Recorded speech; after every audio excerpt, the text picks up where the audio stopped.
I just had a blast with the $20,000 you saved up recently after returning from a 7-day overseas trip. My mother-in-law, Isabella, called me with a triumphant tone. Saved money $20K. What is she talking about? I have no memory of $20K. As a freelancer, I indeed have some savings for emergencies, but that's just in my bank account. I don't keep such large sums on hand, and my banking card is right here. Normally, no one else could withdraw such a large amount anyway. You did give it to me, so I took it from the sideboard drawer. You guys are rich, it's fine, she said. What I don't understand, but it seems you had fun. Thank you. Count on me for the next time. After leaving these words, the call ended. $20K? What money could that be? This question was answered when Anthony returned home. Ah, so that's what it was. A month later, multiple calls from Isabella came in. I completely ignored them, but when I checked, there were over 80. It's baffling, but it's her own fault. As I was looking at my mobile phone screen, another call from Isabella came in. I intended to ignore it, but eventually answered due to her persistence. Hey, what do you think you're doing? What does she mean? She's reaping what she sowed. Isabella's shrill voice resounded through the room from the mobile phone speaker. My name is Scarlett. I'm a 32-year-old freelance jewelry designer. I want children, but I'm too busy with work. My husband, Anthony, is the same age as me. He originally had a corporate job, but now he supports my work as a manager. When we married, my designer work was still sparse, and we relied on Anthony's earnings. But as I approached 30, my work stabilized, and I needed management for my schedule. It looks tough. Can I help with anything? Anthony, in a decent position at his company and expected to advance, bravely quit to become my business partner.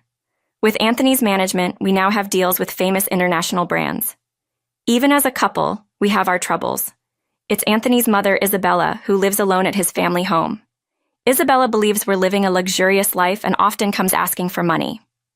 You always seem to be living so lavishly. I'm jealous. As a jewelry designer, I'm often invited to new product launch parties or dinners with company executives. For me, it's part of my business activities, part of my job. But to Isabella, it seems like nothing more than leisure for us, and she demands the same lifestyle for herself. I want to throw a party for my friend soon. Can you give me some money for it? Of course, I can afford to give her money. Just because she asks, it might look glamorous, but it's costly, and there are many business obligations I can't refuse. We're not living in luxury. This is all part of our work.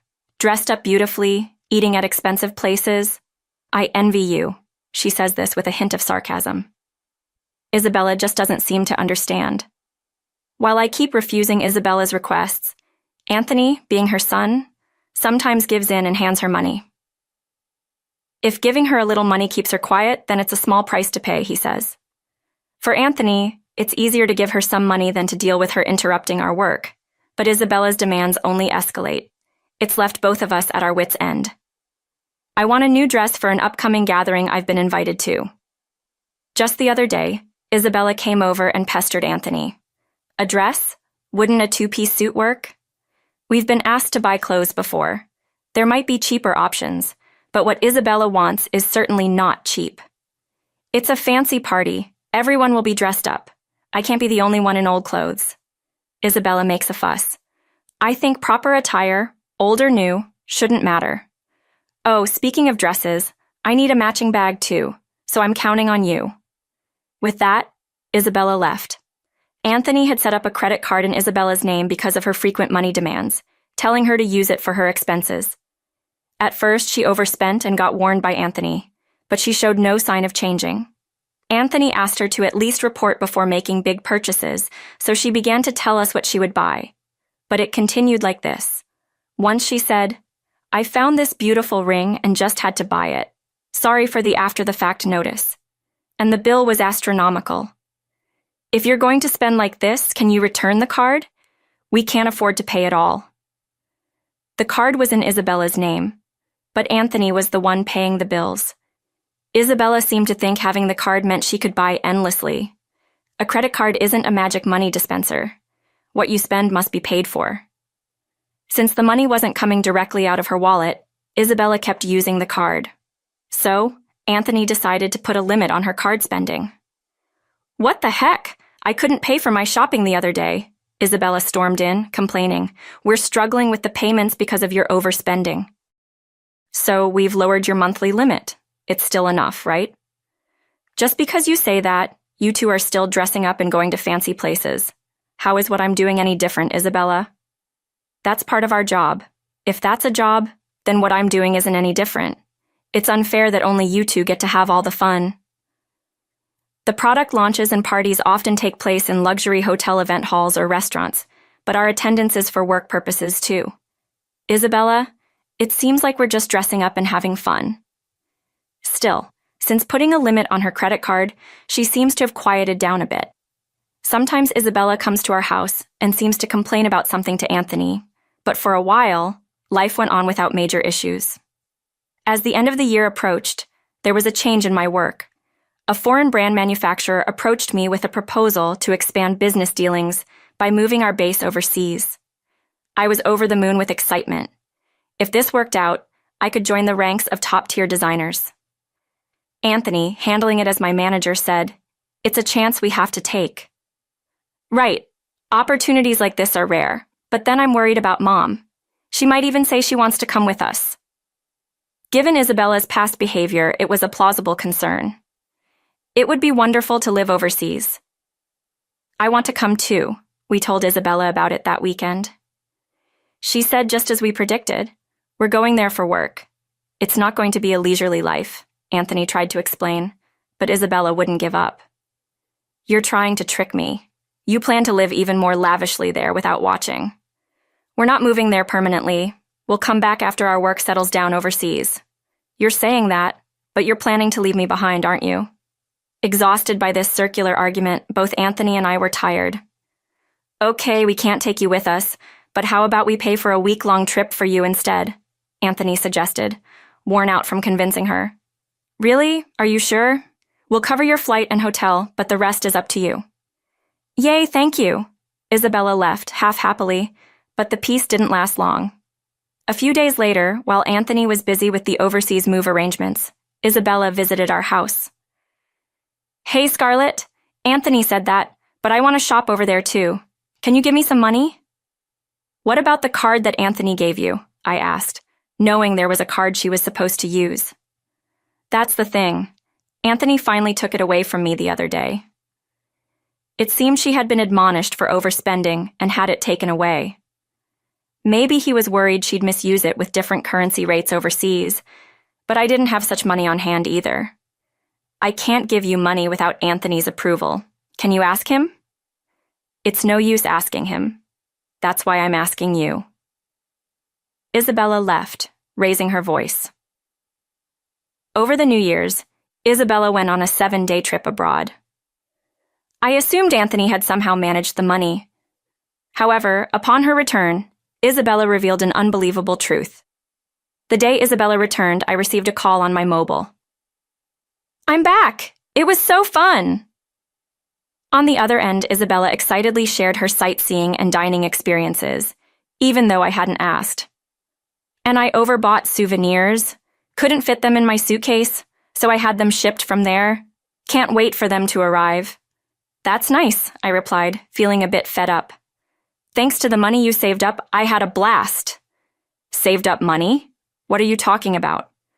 I had no recollection of such money. Sure, I had some savings for business emergencies, but that was in my bank account, and Isabella couldn't possibly withdraw cash from it. You really didn't notice? You're surprisingly oblivious. Despite what she said, I had no memory of it. I found it in your house's sideboard drawer. $20,000? What money? Why should such money be there? I couldn't imagine us keeping cash at home, especially not such a large amount in a drawer. Confused, I said to Isabella, I'm not sure what money you're talking about, but if you took it from our house without permission, that's theft, even if you're family. Do you understand? That's why I'm telling you now that I used it. Isabella said this nonchalantly. I have no idea about this money, but if you took it and used it without saying anything, it's a crime. And if it was something Anthony had set aside for an important deal, it's even more serious. I said this, recalling that there hadn't been any disruption in our business dealings or payments while Isabella was on her trip. You two live so extravagantly, so why can't I have a little of that? Think of it as doing a favor for your parent. It's not a big deal, right? Such self-entitled reasoning. It's one thing to take money from her son and his wife, but this is not how someone should act after taking someone else's money. I'm glad you enjoyed your trip. I'll ask Anthony about the money when he gets back, I replied, still unclear about the whole situation. Anthony will understand. After all, I'm his only mother, and $20,000 isn't much to him. All right, I'll pass the message along. I was astounded at Isabella's lack of awareness. Please tell him that, she said. Thanks. With that, she ended the call. Still $20,000 in cash at home. What was the money for, Scarlett? Do you know about the money I left in the drawer that night? Anthony returned home with a troubled look and asked me, 10 days ago, I withdrew it from my bank account. It's gone now. It was you keeping such a large sum in a drawer? Didn't you think it was careless? I needed cash immediately for an urgent payment. Do you know anything about it? It can't be that. Anthony looked at me suspiciously. No, today Isabella called saying, thanks for the $20,000, had a blast with it. I didn't understand what she meant. So it was Anthony's money after all.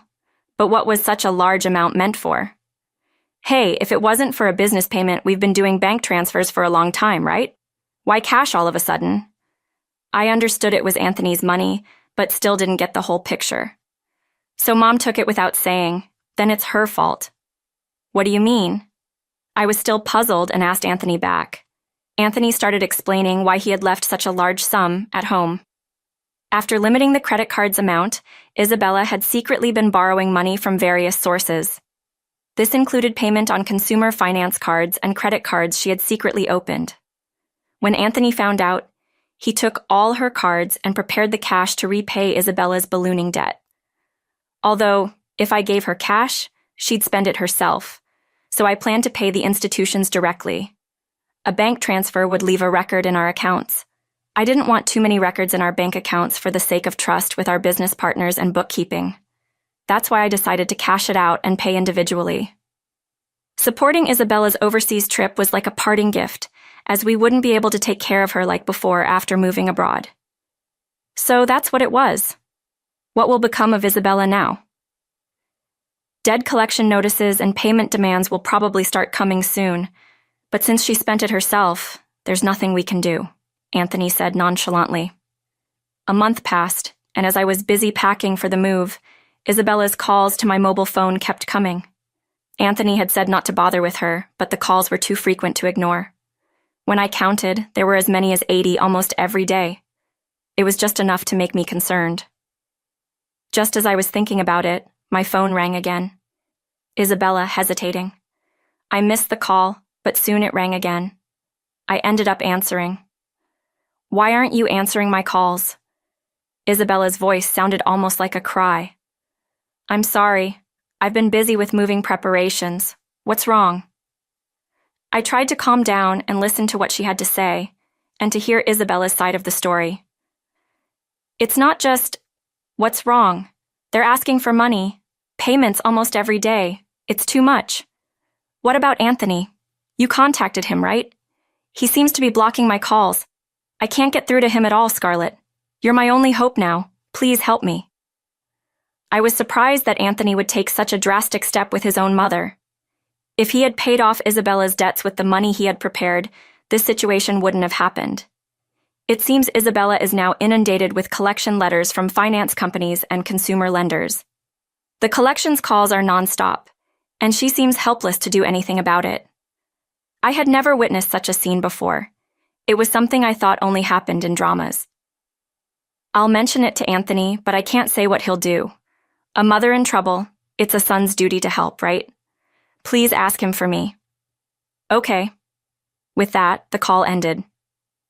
We need funds for our business expansion overseas, and we can't afford to help Isabella. Besides, it's her own fault for using the money Anthony had prepared to pay off her debts. He called. I told Anthony about the call after he returned home tired. He dismissed it coldly. I had planned to sort things out before we left, but she wasted the opportunity herself. That's true. The money was originally intended to clear Isabella's debts. She used it for a lavish trip instead, leaving no room for excuses. Despite continued calls from Isabella, I set her number to block, just like Anthony, though I wished I could help her. Being Anthony's mother, there's nothing I can do if he's decided to ignore her. Meanwhile, the day of our move overseas was drawing closer. I had to finish packing. As I looked around the still-cluttered room, I thought, apparently Isabella ended up selling her house to pay off her debts.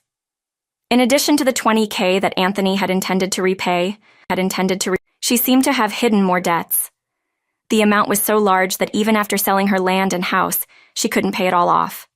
The total balance was unimaginable. "Hey, our family home, it's gone. Are you okay with that?" "How can I be okay? But there's nothing we can do."